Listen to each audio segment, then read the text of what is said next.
นี่เนาะน้ำท่วมเบิดไปบ่ได้เลยโอ้เนาะว่าสิไปโค้งก็ไปบ่ได้เนาะเสร็จเลยทางน้ำท่วมเลย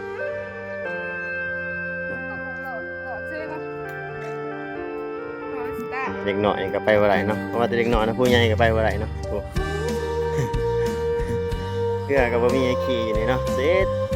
เป็นไงดอกมันเลิกเดี๋ยวมันบ่แม่นตื่นๆแน่เนาะมันเลิกนะเสร็จลองลงกันไปสำรวจทางกันเด้อมีโคมมาแถวนี้